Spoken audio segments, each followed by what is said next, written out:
Hello children, I hope you all are doing well. I welcome you all to this fourth video of the chapter Force and Pressure. I hope you must have thoroughly gone through the previous videos of this chapter. Let us first recall what we have learnt in the previous video. In a previous video, we learnt about pressure. We learned that pressure is defined as the total normal force acting per unit area of a surface. We also learned that pressure increases with force and decreases with the area of the surface over which the force acts.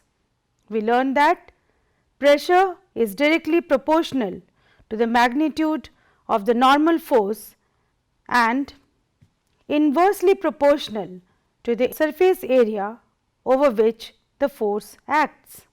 We learned that pressure has only magnitude and it does not have the direction, and we learned that the commonly used unit of pressure is Newton per meter square, which we also called as Pascal. Well, today we shall learn about the pressure exerted by liquids. The question is, do the liquids also exert pressure? Let us find out by doing some activities whether liquids exert pressure or not. If they exert pressure, how do they exert and in what directions? We all can understand that liquid exerts a force on the bottom of a container in which it is kept. It also exerts some force on the sides of the container. This force will always be perpendicular to the surface of the container. Let us look at this diagram.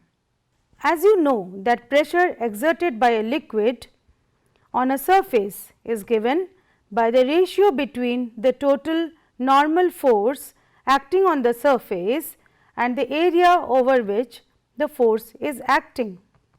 Now, let us consider an object suspended inside a liquid as shown in this picture. Let us explore in what directions force is acting on this object. There are four faces that are in contact with the liquid: the top surface, the bottom surface and the two lateral surfaces. The liquid exerts a force on each of these surfaces and the force will be at right angles to the surface. Therefore, liquids exert pressure on all the surfaces that are in contact with it. Let us explore this through some activities. In this activity, I have taken three long tubes which are of equal length. To the bottom of the tubes, which are open ended, I have attached three balloons.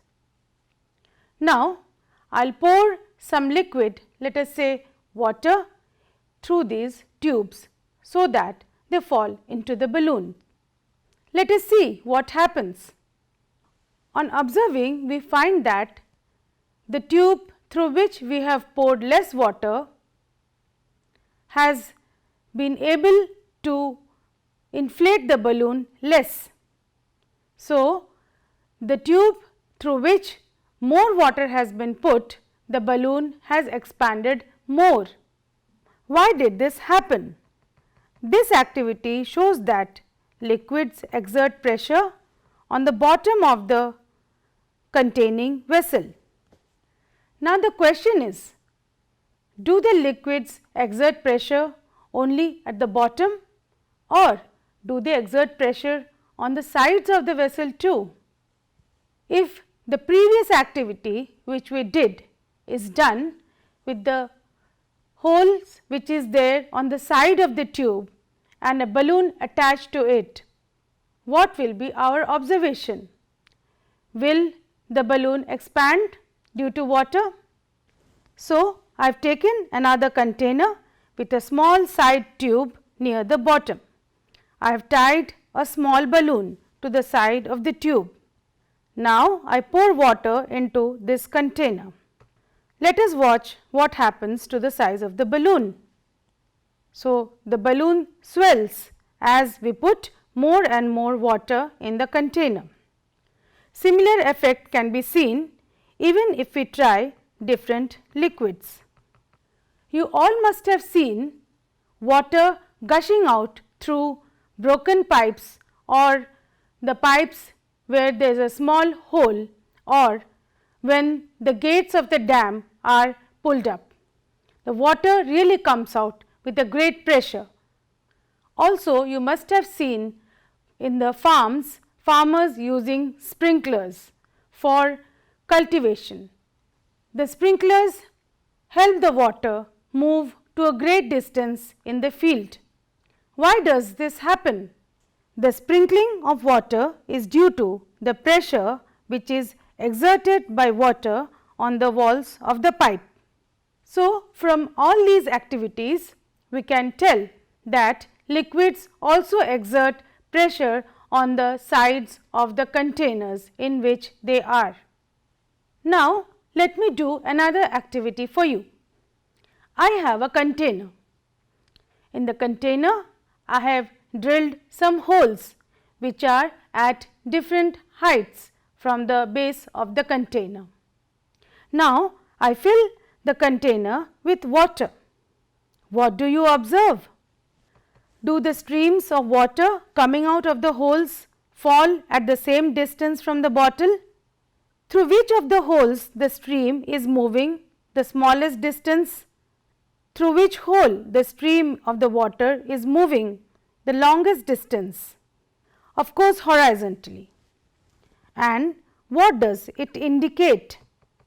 This activity shows that the pressure which is acting on this liquid at different depths is different. It is more at the bottom and it is less as we move away from the bottom. That is why we see the liquid which is coming out from the bottom is moving or is falling at a greater distance horizontally. So, we can conclude that pressure exerted by liquids increases with depth. Have you ever visited a dam? If yes, then it is good. You must have observed how a dam is constructed. If you have not visited a dam, here is a picture for you. Look at the picture carefully. You will find that the construction of the dam is in such a way that the bottom of the dam is broader than the top. Can you think why is it done so? By now, you must be able to explain that why dams are given such structures. So, let us try to explain. What happens here is that the pressure exerted by water is higher at the bottom than at the top. That is why it is important to build the dam stronger at the bottom. Now, let us consider another question. We have discussed how pressure varies with depth, but what about pressure exerted by a liquid at the same level? This also we shall try to understand with a small activity. Here is an empty plastic bottle. I have made 4 holes of same size all around near the bottom of the bottle. All the holes are at the same height. Now, let us fill this bottle with water while keeping the bottle on a plate. When we fill water in this bottle, the streams of water will come out through the 4 holes. If we carefully observe and compare the strengths of the stream which are coming out of the 4 holes, we will see that all of the streams move the same distance. What does this show? This shows that the pressure exerted by liquid at a given depth is equal in all directions. Now, let us summarize all the points which we have learnt in this video. We learned that liquid exerts force and hence pressure on all surfaces in contact with it. Liquids exert pressure on the bottom of the containing vessel. We learned that liquids exert pressure on the side walls of the container. We also learned the pressure exerted by liquids increase with the depth of the liquid, and we also learned that pressure exerted by liquid at a given depth is equal in all directions.